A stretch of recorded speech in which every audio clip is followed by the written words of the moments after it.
Chapter 7. Manage your environment, go first class. Your mind is an amazing mechanism. When your mind works one way, it can carry you forward to outstanding success. But the same mind operating in a different manner can produce a total failure. The mind is the most delicate, most sensitive instrument in all creation. Let's look now and see what makes the mind think the way it does. Millions of people are diet conscious. We're a calorie counting nation. We spend millions of dollars on vitamins, minerals, and other dietary supplements. And we all know why. Through nutritional research, we've learned that the body reflects the diet fed the body. Physical stamina, resistance to disease, body size, even how long we live are all closely related to what we eat. The body is what the body is fed. By the same token, the mind is what the mind is fed. Mind food, of course, doesn't come in packages, and you can't buy it at the store. Mind food is your environment, all the countless things that influence your conscious and subconscious thought. The kind of mind food we consume determines our habits, attitudes, personality. Each of us inherited a certain capacity to develop. But how much of that capacity we have developed and the way we have developed that capacity depends on the kind of mind food we feed it. The mind reflects what its environment feeds it just as surely as the body reflects the food you feed it.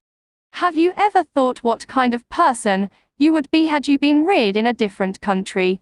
What kinds of foods would you prefer? Would your preferences for clothing be the same? What sort of entertainment would you like the most? What kind of work would you be doing? What would your religion be? You can't, of course, be sure of the answers to these questions. But chances are you would be a materially different person had you grown up in a different country. Why? Because you would have been influenced by a different environment. As the saying goes, you are a product of your environment. Mark it well. Environment shapes us, makes us think the way we do. Try to name just one habit or one mannerism you have that you did not pick up from other people.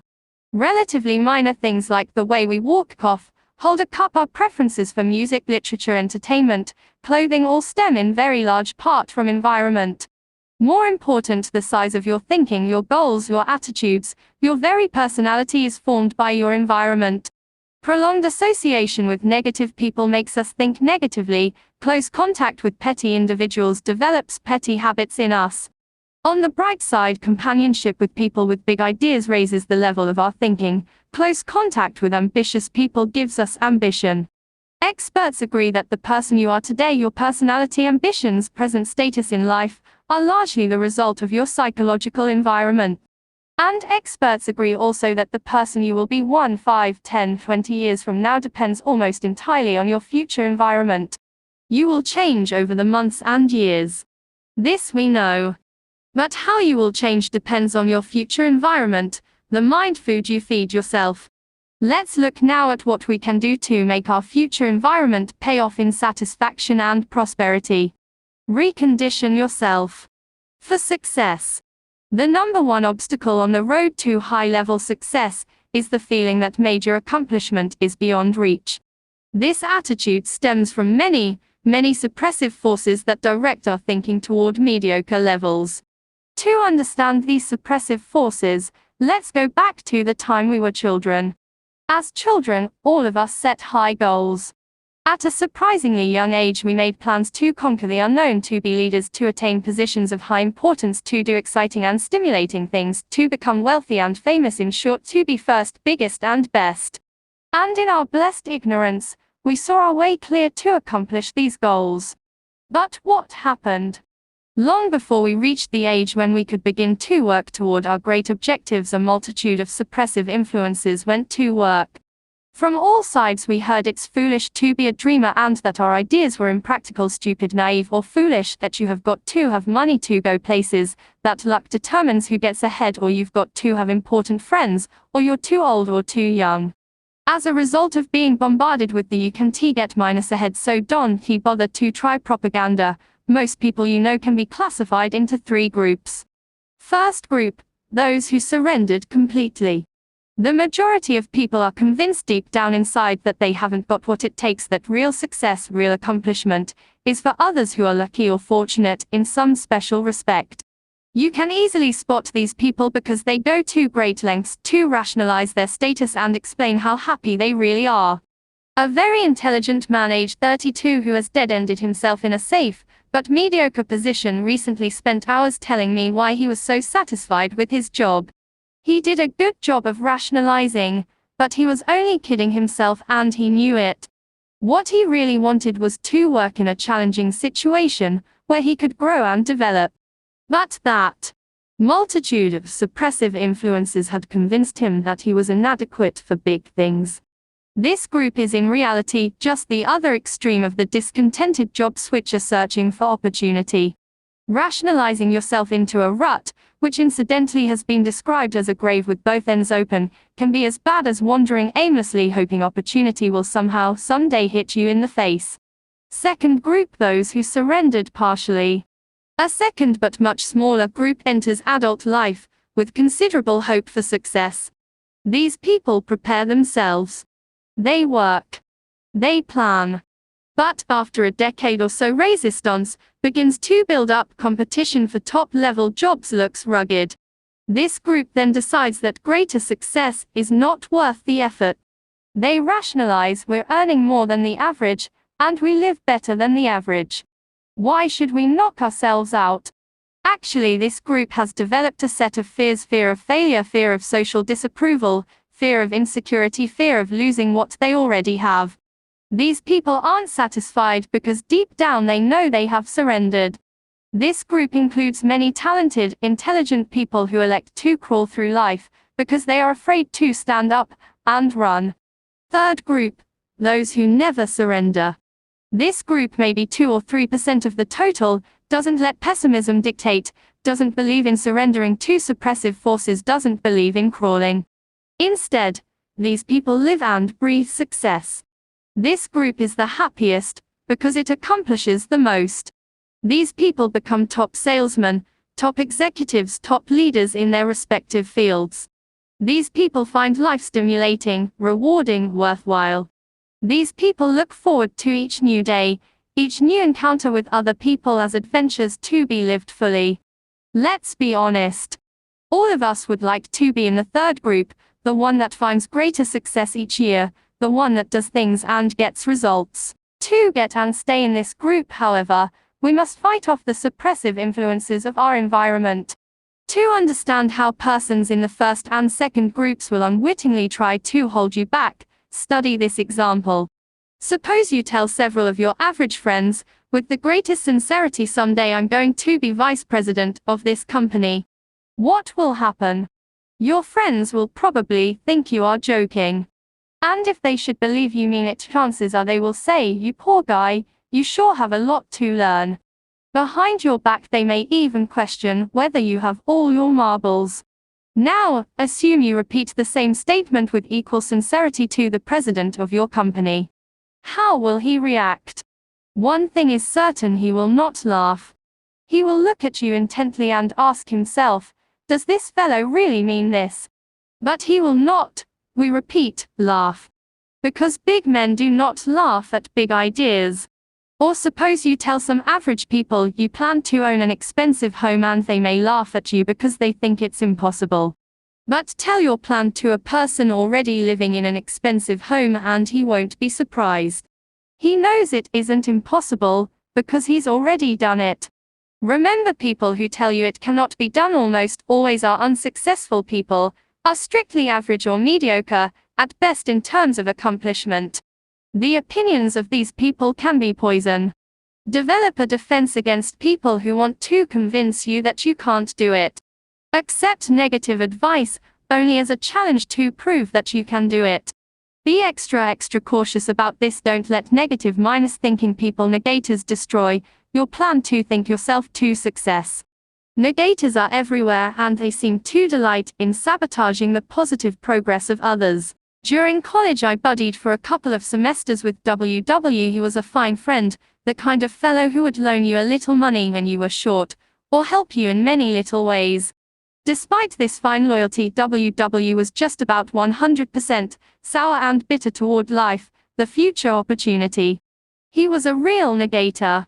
During that period, I was an enthusiastic reader of a certain newspaper columnist who stressed hope, the positive approach, opportunity. When WW would find me reading this columnist, or when her column was mentioned, he'd swing verbally and say, "Oh, for Pete's sake, Dave. Read the front page. That's where you learn about life. You ought to know that columnist is just making a quick buck dishing out sweet sauce for the week." When our discussions turned to getting ahead in life, WW was right there with his money-making formula. In his own words, it went like this: "Dave, there are just 3 ways to make money these days. 1. Marry rich. 2. Steal in a nice, clean, legal way. Or 3. Get to know the right people, somebody with plenty of pull." WW was always prepared to defend his formula with examples. Sticking to the front page, he was quick to cite that one labor leader in 1,000, who had siphoned off a pile of money from the union till and got away with it. He kept his eyes open for that rare marriage of the fruit picker to Miss Millionaire. And he knew a fellow who knew a fellow who knew a big man and got cut in on a big deal that made him rich. WW was several years older than I, and he made excellent grades in his engineering classes. I looked up to him in a younger brother sort of way. I came dangerously close to ditching my basic convictions about what it takes to be a success and accepting the negator's philosophy.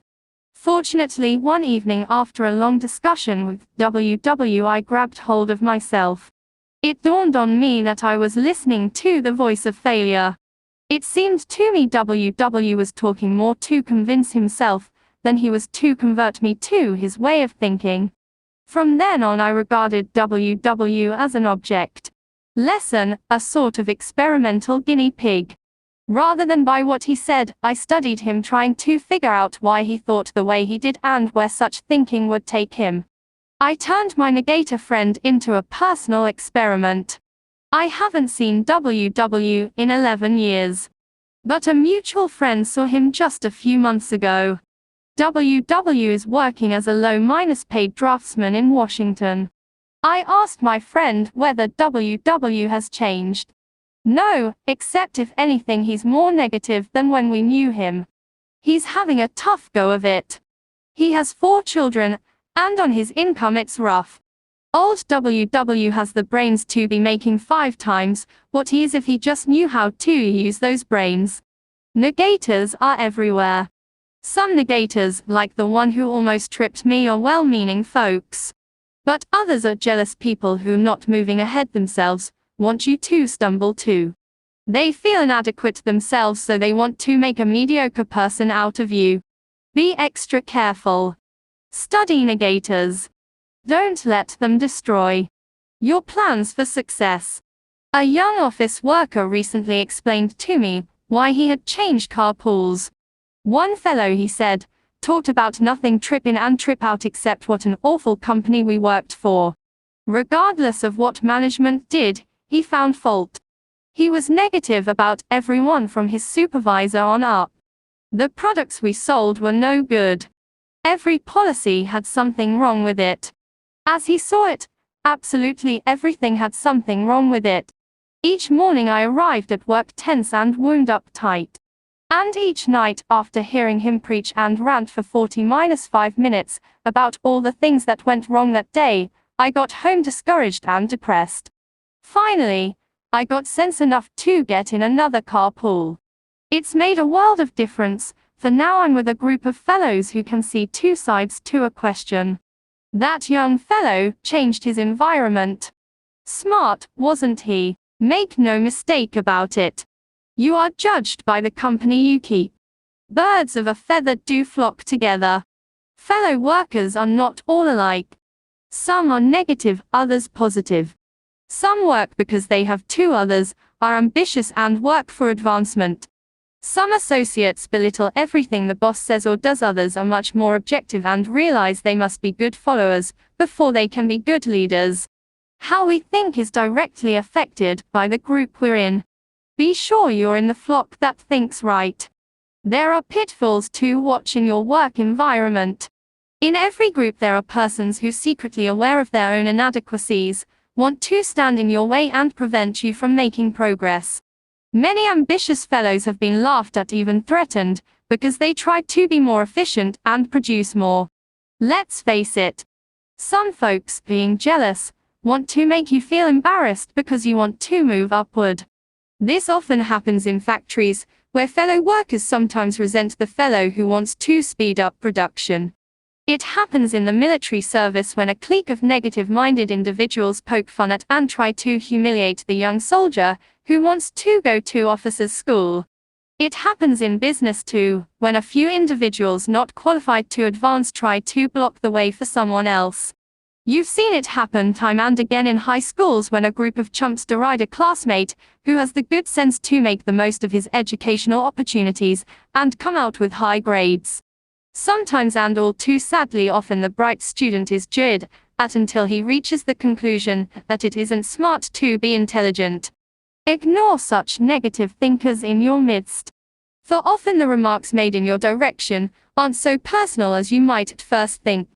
They are merely a projection of the speaker's own feeling of failure and discouragement.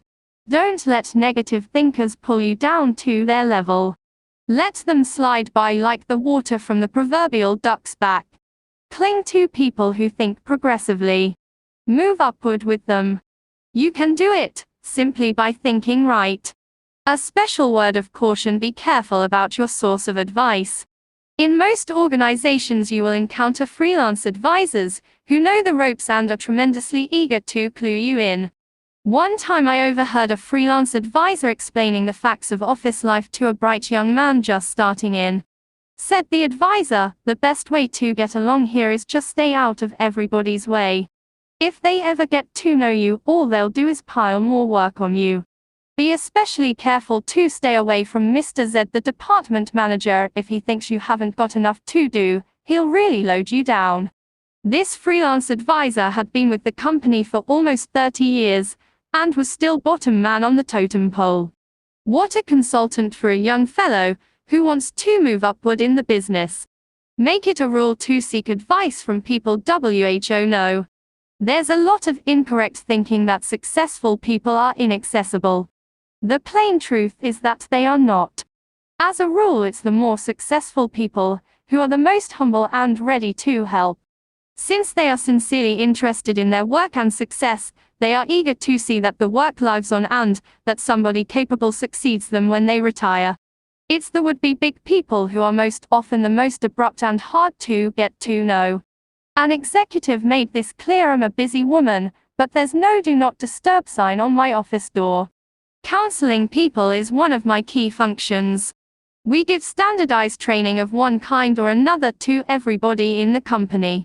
But personal counseling, or tutoring, as I like to call it, is available for the asking. I stand ready to help the fellow who comes in here with either a company or a personal problem. The fellow who displays curiosity and exhibits a real desire to know more about his job and how it relates to other jobs is the individual I like most to help. "But," she said, "for obvious reasons I can't spend time offering advice to anybody who isn't sincere in seeking it. Go first class when you have questions." Seeking advice from a failure is like consulting a quack on how to cure cancer. Executives today realize that what happens on weekends and between 6 p.m. and 9 a.m. directly affects a person's performance from 9 a.m. to 6 p.m. The person with a constructive off-the-job life nearly always is more successful than the person who lives in a dull, dreary home situation. Let's look in on the traditional way two co-workers, John and Milton, spend their weekends. Let's look at the ultimate results. John's psychological diet on weekends is something like this. Usually, one evening is spent with some carefully selected interesting friends. Another evening is generally spent out, perhaps at a movie, a civic or community project, or some friend's house. John devotes Saturday morning to Boy Scout work. Saturday afternoon he does errands and chews around the house.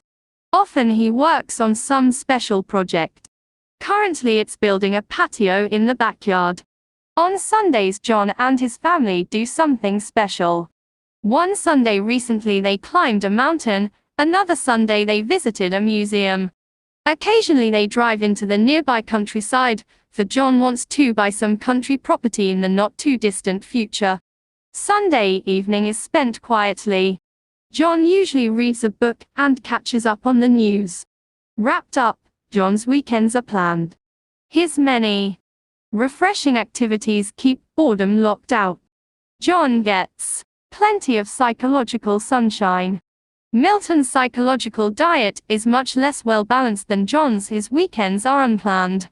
Milton is usually pretty tired on Friday night, but he goes through the motions of asking his wife, "Want to do anything tonight?" But the plan dies there. Rarely do Milton and his wife entertain, and rarely are they invited out. Milton sleeps late on Saturday morning, and the rest of the day is taken up with chores of one kind or another. Saturday night Milton and his family usually go to a movie, or watch TV. What else is there to do? Milton spends most of Sunday morning in bed. Sunday afternoon they drive over to Bill and Mary's, or Bill and Mary drive over to see them. Bill and Mary are the only couple Milton and his wife visit regularly. Milton's entire weekend is marked by boredom. By the time Sunday evening rolls around, the whole family is on each other's nerves as a result of cabin fever. There are no knock-down drag-out fights, but there are hours of psychological warfare. Milton's weekend is dull, dreary, boring. Milton gets no psychological sunshine. Now, what's the effect of these two home environments on John and Milton? Over a period of a week or two, there probably is no perceptible effect. But over a period of months and years the effect is tremendous. John's environmental pattern leaves him refreshed, gives him ideas, tunes up his thinking. He's like an athlete being fed steak. Milton's environmental pattern leaves him psychologically starved. His thinking mechanism is impaired. He's like an athlete being fed candy and beer. John and Milton may be on the same level today, but there will gradually be a wide gap between them in the months ahead, with John in the lead position. Casual observers will say, well, I guess John has more on the ball than Milton. But those of us who know will explain that much of the difference in job performance is the result of the difference in the mind food consumed by the two fellows. Every farmer in the Corn Belt knows that if he puts plenty of fertilizer with his corn, he's going to get a bigger yield. Thinking too must be given additional nourishment if we want to get better results. My wife and I, along with 5 other couples, spent a wonderful evening recently as guests of a department store executive and his partner. My wife and I lingered just a little longer than the others, so I had a chance to ask our host, whom I know well, a question that had been in my mind all evening. "This was really a wonderful evening," I said, "but I'm puzzled about one thing. I'd expected to meet mainly other retailing executives here tonight. But your guests all represented different fields. There was a writer, a doctor, an engineer, an accountant, and a teacher." He smiled and said, "Well, we often do entertain retailing people. But Helen and I find it's very refreshing to mix with people who do something else for a living. I'm afraid if we confined our entertaining to people who have only interests similar to our own, we'd find ourselves in the old, well-known rut. Besides," he went on, "people are my business. Every day thousands of people of every occupational group imaginable visit our store. The more I can learn about other people, their ideas, interests, viewpoints, the better job I can do in giving them the merchandise and service they want and will buy. Here are a few simple doses to help make your social environment first class. 1. Do circulate in new groups. Restricting your social environment to the same small group produces boredom, dullness, dissatisfaction. Equally important, remember that your success-building program requires that you become an expert in understanding people. Trying to learn all there is to know about people by studying one small group is like trying to master mathematics by reading one short book. 2. Make new friends, join new organizations, enlarge your social orbit. Then 2. Variety in people. Like variety in anything else, adds spice to life and gives it a broader dimension. It's good mind food. 3. Do select friends who have views different from your own. In this modern age, the narrow individual hasn't much future. Responsibility and positions of importance gravitate to the person who is able to see both sides. If you're a Republican, make sure you have some friends who are Democrats, and vice versa. Get to know people of different religious faiths. Associate with opposites. But just be sure they are persons with real potential. Do select friends who stand above petty, unimportant things. Folks who are more concerned with the square footage of your home or the appliances you have or don't have them with your ideas and your conversation are inclined to be petty. Guard your psychological environment. Select friends who are interested in positive things, friends who really do want to see you succeed. Find friends who breathe encouragement into your plans and ideals. If you select petty thinkers as your close friends, you'll gradually develop into a petty thinker yourself. We're a poison-conscious nation, body poison that is. Every restaurateur is on guard against food poisoning. Just a couple of cases of it, and his patrons won't come near his place. We've got tons of laws to protect the public against hundreds of body poisons. We put, or should put, poisons on the top shelves, so the kids can't reach them. We go to any extreme to avoid body poison. And it's good that we do. But there's another type of poison, perhaps a little more insidious, thought poison, commonly called gossip. Thought poison differs from body poison in 2 ways. It affects the mind, not the body, and is more subtle. The person being poisoned usually doesn't know it. Thought poison is subtle, but it accomplishes big things. It reduces the size of our thinking by forcing us to concentrate on petty, unimportant things. It warps and twists our thinking about people because it is based on a distortion of facts, and it creates a guilt feeling in us that shows through when we meet the person we've gossiped about. Thought poison is 0% right thinking, it is 100% wrong thinking. Every day many men and women live in a partially poisoned environment. Every day thousands of gossip fests staged by people take place on such topics as the boss's marital or financial problems, bills, politicking to get ahead in business, the probability of John being transferred, the reasons for special favors being awarded Tom, and why they brought in that new man. Gossiping goes something like this: say, I just heard. No, why? Well, it doesn't surprise me. He had it coming to him. Of course this is confidential. Conversation is a big part of our psychological environment. Some conversation is healthy. It encourages you. It makes you feel like you're taking a walk in the warm sunshine of a spring day. Some conversation makes you feel like a winner. But other conversation is more like walking through a poisonous, radioactive cloud. It chokes you. It makes you feel ill. It turns you into a loser. Gossip is just negative conversation about people, and the victim of thought poison begins to think he enjoys it. He seems to get a form of poisoned joy from talking negatively about others, not knowing that to successful people he is becoming increasingly unlikable and unreliable. One of these thought poison addicts walked into a conversation some friends and I were having about Benjamin Franklin. As soon as Mr. Killjoy learned the topic of our chat, he came through with choice bits about Franklin's personal life in a negative way. Perhaps it's true that Franklin was a character in some ways, and he might have made the scandal magazines had they been around in the 18th century. But the point is, Benjamin Franklin's personal life had no bearing on the discussion at hand, and I couldn't help being glad that we weren't discussing somebody whom we knew intimately. Talk about people. Yes, but stay on the positive side. Let's make one point clear: not all conversation is gossip.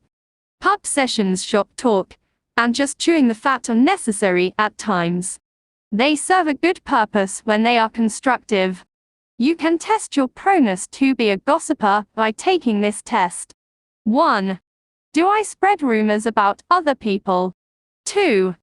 Do I always have good things to say about others? 3. Do I like to hear reports of a scandal? 4. Do I judge others only on the basis of facts? 5. Do I encourage others to bring their rumors to me? 6. Do I proceed my conversations with "don't tell anybody"? 7. Do I keep confidential information confidential? 8. Do I feel guilty about what I say concerning other people? The right answers are obvious. Meditate on this thought for just a moment. Taking an axe and chopping your neighbor's furniture to pieces won't make your furniture look one bit better, and using verbal axes and grenades on another person doesn't do one thing to make you a better you, only a better me. Go first class. That is an excellent rule to follow in everything you do, including the goods and services you buy. Once, to prove the unconditional truth of the go first class thinking, I asked a group of trainees to give one example of how they had been penny wise and pound foolish. Here are some sample replies. I bought a low-priced suit from an offbeat retailer. Thought I got a bargain, but the suit was simply no good. My car needed a new automatic transmission. Took it to an alley garage that agreed to do the job for $25 less than an authorized dealer. The new transmission lasted 1,800 miles. And the garage wouldn't make it right. For months I ate at a real greasy spoon trying to save money. The place wasn't clean, the food wasn't good. Service, well, you couldn't call it that, and the clientele was a bunch of down-at-heelers. One day a friend persuaded me to join him for lunch at one of the best restaurants in town. He ordered the businessman's lunch, so I did too. I was amazed at what I got: good food, good service, good atmosphere, and for just a little more than I had been paying at the greasy spoon. I learned a big lesson. There were many other replies. One fellow reported that he got in trouble with the Bureau of Internal Revenue because he used a bargain accountant. Another went to a cut-rate doctor and later learned he had received a completely wrong diagnosis. Others related the costs of going second class in home repairs, hotels, and other goods and services. Of course, I've heard the argument many times, but I can't afford to go first class. The simplest answer is you cannot afford to go any other way. Certainly in the long run, going first class actually costs you less than going second class. Then too, it's better to have fewer things and have quality than to have many things and have junk. It's better, for example, to have one really good pair of shoes than to have 3 pairs of second-class shoes. People rate you for quality, often subconsciously perhaps. Develop an instinct for quality. It pays. And it costs no more, often costs less than second class. Make your environment make you successful. 1. Be environment conscious. Just as body diet makes the body, mind diet makes the mind. 2. Make your environment work for you, not against you. Don't let suppressive forces, the negative "you can't do it" people, make you think defeat. 3. Don't let small thinking people hold you back. Jealous people want to see you stumble. Don't give them that satisfaction. 4. Get your advice from successful people. Your future is important. Never risk it with freelance advisors who are living failures. 5. Get plenty of psychological sunshine. Circulate in new groups. Discover new and stimulating things to do. 6. Throw thought poison out of your environment. Avoid gossip. Talk about people but stay on the positive side. 7. Go first class in everything you do. You can't afford to go any other way.